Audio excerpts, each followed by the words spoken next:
Welcome to the deep dive. So you sent us this fascinating stack of notes and articles. Yeah, all about JoJo Siwa, Kath Ebbs, and Chris Hughes. Exactly. And our job today really is to unpack all of it.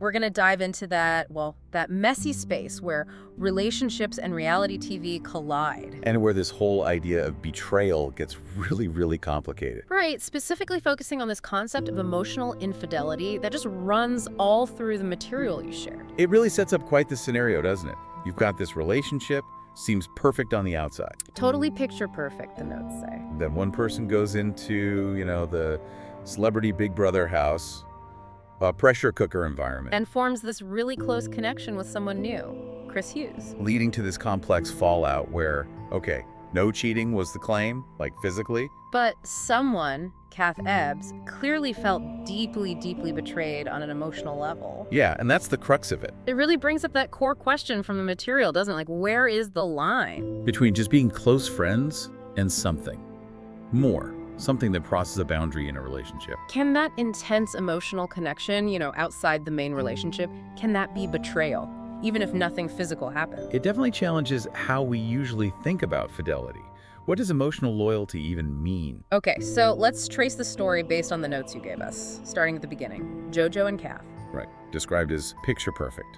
You had JoJo, the vibrant pop icon, and Kath, the thoughtful rising star. Seemed like an ideal match, the material says. Lots of chemistry online, those adorable moments fans saw. Yeah, the sources paint a picture of a very public, very affectionate relationship. Looks solid. But then JoJo enters the CBB house. And that's where the material suggests this silent drift started. A silent drift, okay. Right, the show's environment cut off from the outside. It kind of created the space for things to change, it seems. And inside, JoJo connects with Chris Hughes. The notes say it was instant. Instant, they're laughing together, staying up late. Talking about life, dreams, all that deep stuff. And yeah, on the surface, maybe watching the show, you'd think, okay, it's just a harmless friendship. But that's a key contrast in your sources, isn't it? How it looked versus how Kath felt watching from outside. Totally. Because the material makes it clear. Kath did not see it as harmless. No, she felt something deeper was going on. And later, this is crucial, Kath apparently revealed JoJo never physically cheated. Right. The pain point, as described in your notes, was all about that emotional connection with Chris. A connection Kath felt crossed a line. Yeah, and this is where the sources really dig into Kath's experience. It left her feeling invisible in her own relationship. And she actually called it emotional cheating. A betrayal of the heart, not the body. That phrasing is so specific. It really is. That distinction is central here. And the notes list actual behaviors Kath noticed. Signs of drifting, yeah. Exactly. JoJo pulling away, texts getting slower, calls getting shorter. So it wasn't just one thing happening in the house. It was just a pattern of pulling back from the relationship while the new connection was forming. A kind of parallel process. Yeah, and it gets more complicated. Because when Kath apparently tried to talk about it, voice her concerns. The material suggests JoJo kind of dismissed it. Said she was just focused on the show. Which, for Kath, felt like emotional distance, like being shut out. And you can see how that would escalate things, right? If you feel something's wrong and you try to talk about it, but you feel dismissed. It just deepens the hurt, regardless of intent, absolutely. And then there's the public stuff after the show. Oh yeah, the notes really highlight how JoJo's actions fueled the speculation for Kath and, well, everyone watching. Like JoJo's relative silence on the issue. No big public pushback against the emotional affair idea. No strong denial. Instead, the sources say she continued posting with Chris. And even praised their deep connection publicly. Which is where, according to the analysis in your sources, people really started questioning it. Like, if it's just friends. Why does it look like the beginning of something more? The optics weren't matching the just friends narrative for a lot of observers. Right, and the material you sent has some interesting outside observations, too. From people close to Kath, apparently. Yeah, saying she felt blindsided, and that they believed JoJo had emotionally checked out long before they ever broke up. Emotionally checked out.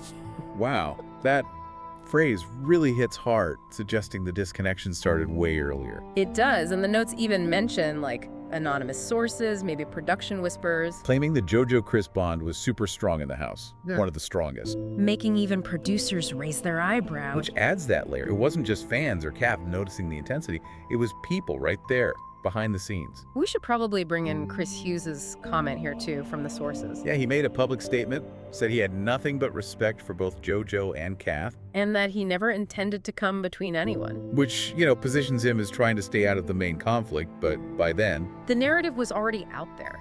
The internet, as the notes say, was deep in theory mode. oh yeah, analyzing everything, old posts, clips. People saying JoJo's energy changed around Chris, describing her as glowing. It shows how much the audience was digging into it, trying to figure it out. And the sources highlight that debate. Was it love? Maybe not. But was it emotional intimacy? That seemed to be the consensus from a lot of the analysis, absolutely. Which goes right back to the core issue. And the public stuff continued after the breakup too. Right, the notes mention JoJo unfollowed Kath shortly after leaving the house. Posted about new chapters, letting go, that kind of thing. Well, Kath shared that quote. Something about knowing your worth even when others forget it. Vague, but the timing. The implication felt pretty clear according to the sources. And fans noticed. The material mentions fans rallying around Kath, #JusticeForKath trending. Showing a real public siding with her view of emotional betrayal. So it all circles back to that question your sources pose so directly. Where do we draw the line between friendship and betrayal? When does opening up to someone else, laughing with them, relying on them? Does it matter if they never physically touch? Mm. Or, as the sources ask, is the heart more important than the body? It really lays out the two starkly different accounts presented in the material. JoJo's position. No cheating. Chris was just a good friend during a stressful time. Versus Kath's position, where her experience, her heartbreak says otherwise. Two totally different realities based on the same events. And the sources kind of leave it with this thought that the real truth is probably messier than you think. Yeah, hidden in moments maybe we didn't see. Those late night talks, secret smiles, the quiet growing distance. Suggesting the biggest betrayals might not be loud arguments, but quiet shifts. Exactly. Which leads to that final, really provocative line from the material you sent us. Because sometimes the loudest kind of betrayal is the one that doesn't make a sound. Wow, that idea of a silent, emotional breach. It just resonates through all this material. Okay, so we've walked through this story based on your notes. The bright beginning, the reality TV pressure cooker, that intense JoJo-Chris friendship. Kef's very specific feeling of emotional betrayal, and then all the public fallout and analysis. It really highlights that tension the sources keep coming back to. Physical versus emotional connection. And how different people define the edges of a relationship. Mhm. What counts as infidelity, what counts as betrayal. Right. It leaves us, and you listening, with that big question the material raises, thinking about everything we just discussed from the sources. How do you define betrayal? Is that impact on the heart, on the emotional core of the relationship, just as real, maybe even more real than physical actions when you're talking about trust and boundaries? Definitely something to mull over.